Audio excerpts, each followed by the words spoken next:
Strugnell was working part of his private fiefdom.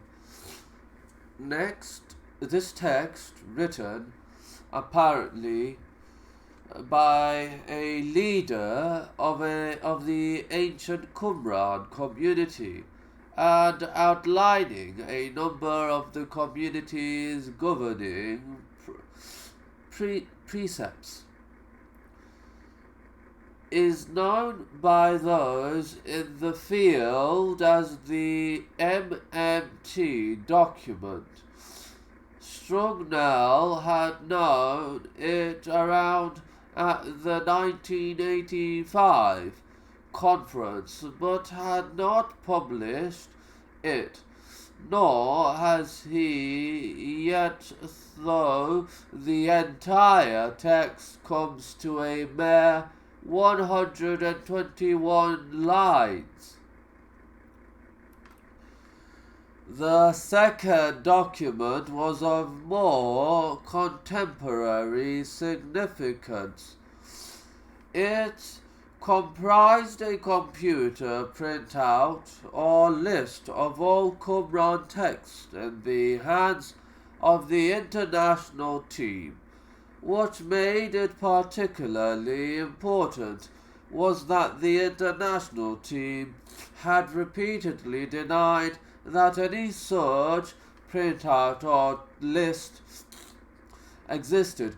Here was definitive proof that vast quantities of material had not yet been published and were being suppressed. Eisenman had no hesitation about what to do.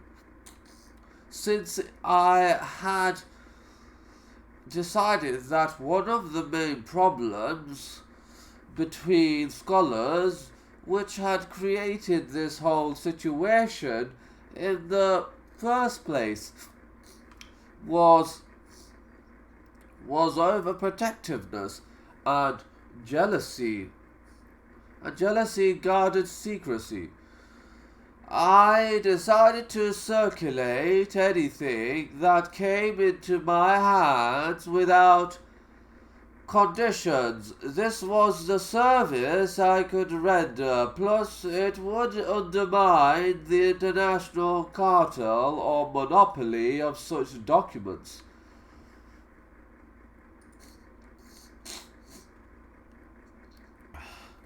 Eisenman accordingly made available a copy of the MMT document to anyone who expressed a desire to see it.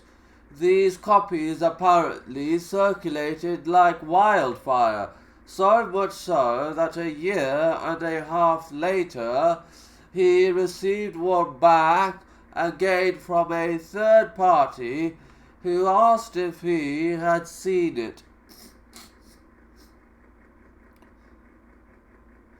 He could tell by certain notations that this was one of the copies that he had originally allowed to circulate. The printout, like the MMT document, was duly circulated, producing precisely the effect Eisenman had anticipated. He made a particular point of sending a copy of it to Herschel Shanks of Bar, thus providing the journal with ammunition to renew its campaign. By this time, needless to say, Eisenman's relations with the international team were deteriorating.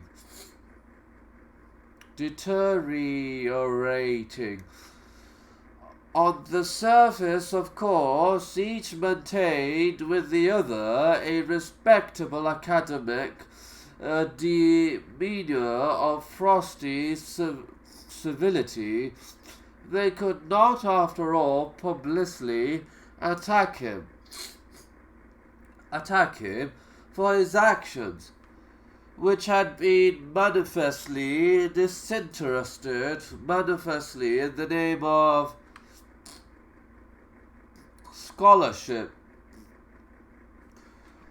the name of scholarship, but the rift was widening between them.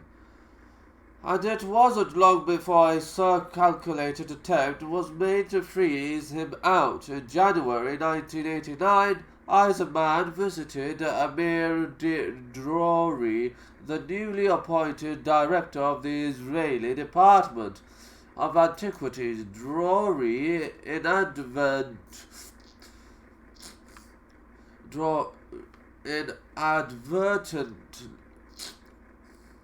reported to Eisenman that he was about to sign an agreement with the